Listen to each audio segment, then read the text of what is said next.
sometimes you'll see like these super apparently happy people. They're smiley, they're magnetic, they're the golden retrievers of people. Those are the ones I worry about. Welcome back, I'm Tedward, and welcome back to my GX460. It's a 2023 model, and today we're gonna take it out for a little therapy drive. So if you're here for just the car, this is not the video for you. I don't wanna see the comments where it's like, I came for the V8 and all you did was talk. Well, I usually tell you right up front what the videos are, so just in case that's where you're at, I'm not here to waste your time. But for those of you who do like to go for a little drive, and we're gonna go for a run today as well, that is what we're doing. And I've got a birthday coming up. It's not a big one, it's nothing wild, but like, you know, I'm in my 30s now, and it's a little different. You're getting older, trying to like feel like, oh, you should be completely settled into your life at this point, and what I'm learning is that's just not the case. And it's definitely not the case for a lot of people. But what I see is my peers, or, you know, my age group, a lot of people are fully settled in and they don't take any chances, they don't take any risks, and they're not happy. And I'm not a self-help guy. I'm not going to tell you to put a vision board together. I'm not going to tell you that if you wish it and want it, it will manifest in your life. That's not my style. In fact, I'm probably the most cynical person out there, despite the fact that I'm usually pretty happy on camera. I think you can be both. I think you can be cynical and happy at the same time. They're not mutually exclusive. Everyone always makes the cynical people look like these curmudgeonly goats, but frankly, I look at it like, well, look, you got to work for the things you want, and that's the only way.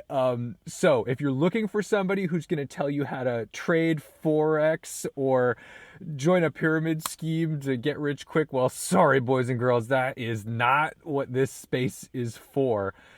But I have had some life events come up in the last, few months. This has been a rocky start to 2024. I will tell you that much. But I'm making changes in my own life to avoid those things, learn from those things, and keep moving forward, man. So, sorry, TJ Hunt. Anyway, let's get this GX460 started up. I got to go down the street and drop off a piece of mail that was delivered to me and not them. God, I love this car. The way it starts is so cool because you've got this BV 4.6 liter and a V8, but there's a big fan on the front, and it is so loud and prominent. It is like the sound of the vehicle. So Garmin just sent me this dash cam. I think it's a 67W. I've also got the 965 Forerunner running watch, which is great. It's a little large, but I love it because now I'm able to like really keep track of stuff. I also use it in the gym, which, believe it or not, your boy's been lifting lately. Yeah, I got to get back into that. And that's what I want to talk about, is the fact that I keep realizing that people think like, well, it's too late for me. I haven't done it yet, so I'm not going to do it. And I'm like, I refuse to do that. I don't want to be one of these people that refuses to age. Sorry for the creaking. This car does have a lot of hard plastics in it for like cup holders and things.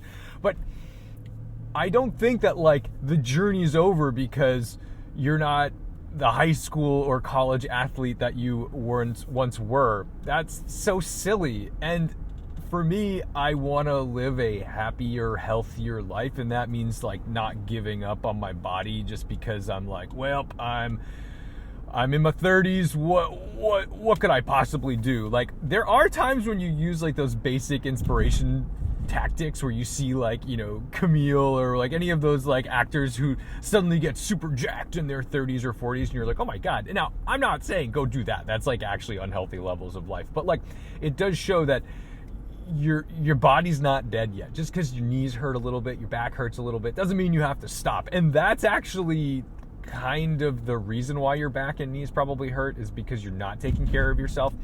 With my running, I kept getting these knee injuries, and I'm realizing it's primarily two things. One, I wasn't stretching properly, and so that was a problem. And two, I wasn't building up the muscles around my knee to actually save it from itself. So listen to your body when it hurts. Don't go like making an injury worse just because you want to fight through it. Trust me, no pain, no gain is not an actual thing. Yeah, you're going to have to go through some discomfort, but if you're in pain, don't fight through that.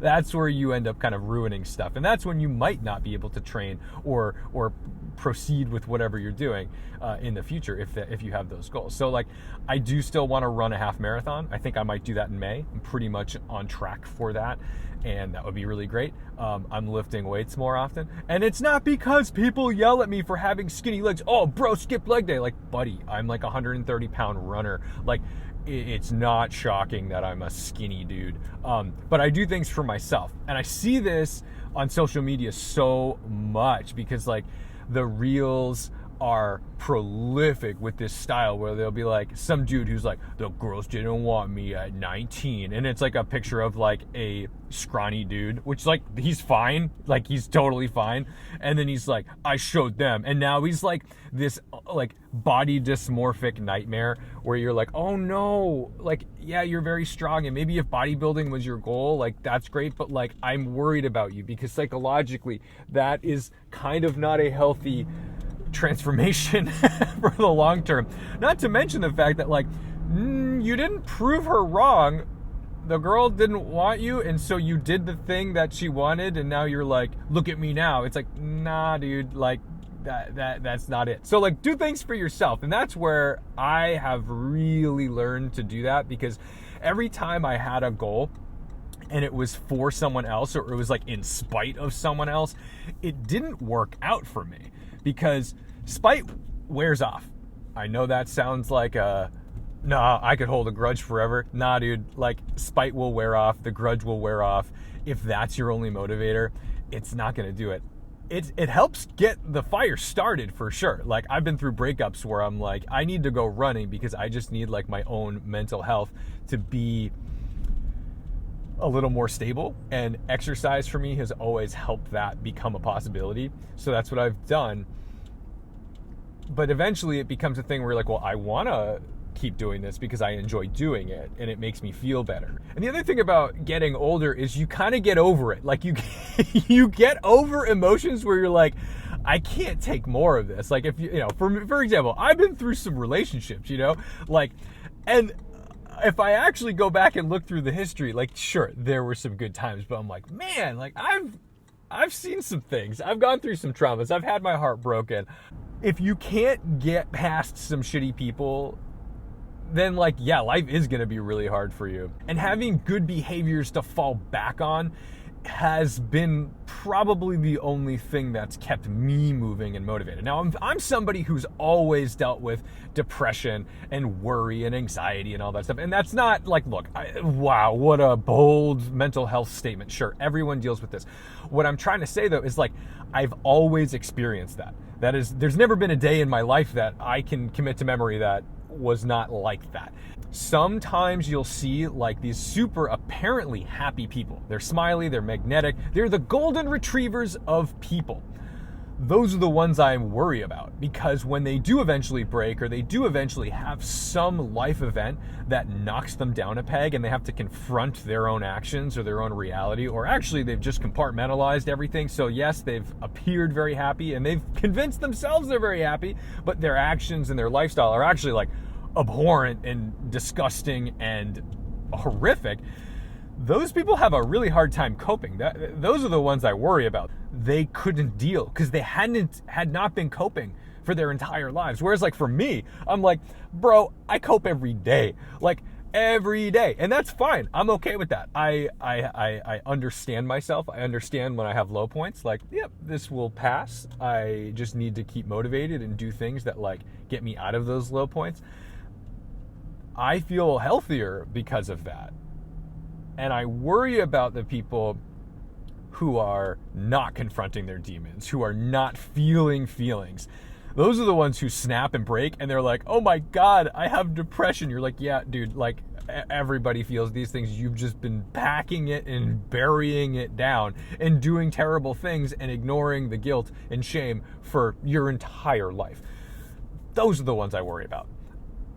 So, if you're on team like anxiety, depression, fully understand it, well, yes, embrace. You are maybe healthier, But what you got to do is then find the things that motivate you, the things that keep you healthy, the things that keep you going. Like for me, it's running and lately lifting, and like that's really empowering. I know it's so simple, but like we are simple creatures.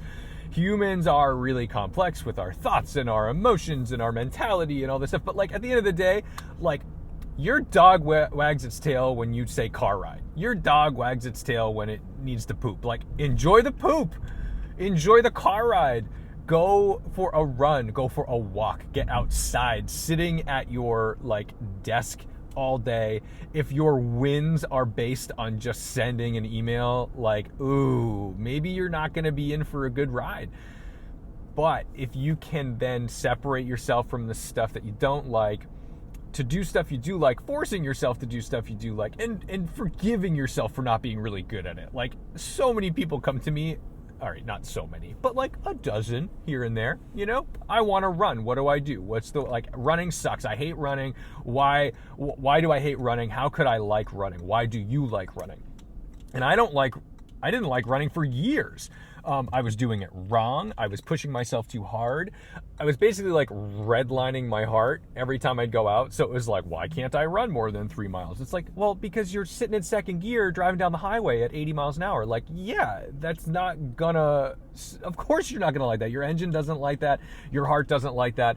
You will, of course, have negative associations with running. But I guarantee, like, anybody who goes out in your driveway or just go run up and down the street, go get on a bicycle, ride it for like 100 feet. I bet you'll smile. I bet you'll smile. And if that gets you to smile, then learning how to do it in a more endurance style will make that even more enjoyable. And, you know, slow it down. Don't worry. I was not a track guy. Okay, we're driving past the high school where there's like a track. I did no extracurriculars. I started an astronomy club in high school. That's my only claim to fame. And it was bad, and I didn't do a good job. But what I didn't do was I was not on the track team. I was not doing anything like that because I was ashamed. I didn't feel confident or comfortable. I didn't want anyone to see me run. Everything I did like very much in isolation, which is why I think a lot of people don't go to the gym. They might want to go to the gym, they might want to get fit, but they don't want anyone to see them trying. They don't want anyone to see them failing. And like, failing is literally the point, especially when you're weightlifting. Like, training to failure, like doing your set until you can't get another rep in, like that's literally the point. That's all it is. And you've got to get over that. And sometimes it's just like this huge barrier of entry. And once you get over that barrier, like, oh my God, I wish I did this sooner. And that's where I'm at right now. Cause like, I try not to dwell on this, but like, I'm driving like super duper slow cause we're in a school zone. And this is the scariest school zone ever because look at like how close these children are to the street. Like they're like this little baby barrier away, and that's like a 6-year-old. Not going to jail for that. I that is where I don't have the mental capacity. Like, don't want to hit a child. I wish I did certain things sooner. Like every time I start something, like, oh, I got to get back into lifting. I lifted a lot in college, and it gave me a good baseline. Like I know what to do. I know how to do it. But I stopped, and I didn't carry it on because of work and travel and like, whatever. Blah. It's not me. Blah blah blah. I do wish that like I had just gotten back in the gym like 5 years ago. I wish I had done that. I didn't do that, but that doesn't mean I can't start now. It doesn't mean it's too late. And I'm in my mid-30s and I already feel like, oh, that's a little late. But like, no, we're good. We're going to do this for the next like 15, 20 years. I want to be able to run for the next like 15, 20 years because it makes me really happy. I enjoy doing it. And that has given me a little bit of purpose in my day. And when I'm stressed out and like scatterbrained, as you can tell, I'm a pretty scatterbrained person. I'm always pointing things out on the road. I am basically a squirrel. This helps me reel that in. And for you, that may not be an exercise, that may be some other thing. You have a project that you're doing, whether you're like building speakers or a computer or a car or whatever, like do those things to center yourself a little bit. Get obsessed with something that's a little bit healthy. All I'm saying at the end of this, and I hope this was cohesive in some way, if you're getting older and you're feeling like it's too late, you've already done the college and you've already settled into your career, or, you know, you've let yourself go physically and that's a little bit depressing, but like, ah, geez, what am I going to do? Join the track team? I'm 30. Like, well, yeah, do it. Like, The only person stopping you at that point is you. You have agency, so you've got to be able to make that happen. You can peak much later in life. Oh my goodness. Well, running is going to be an exercise. Holy shit, what is happening right now? This is nuts. I've like literally never seen this. There's never anybody here. I am alone in my fitness journey all the time. Anyway, I'm glad I took the GX because we are parking in the dirt. But we're going to park next to the horses.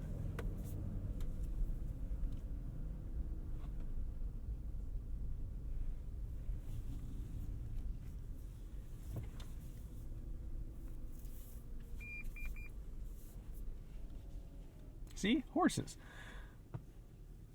Okay, so that's my TED Talk, my Tedward talk. 3,500 miles on the GX. You can find some joy doing some very simple things. When you see your dog running outside, wagging its tail, smiling and drooling, that could be you. You could be smiling and drooling and wagging your tail. I'm going to go try to do that for myself right now. Thank you guys so much for watching, liking, commenting, and subscribing. Don't forget to respect the drive.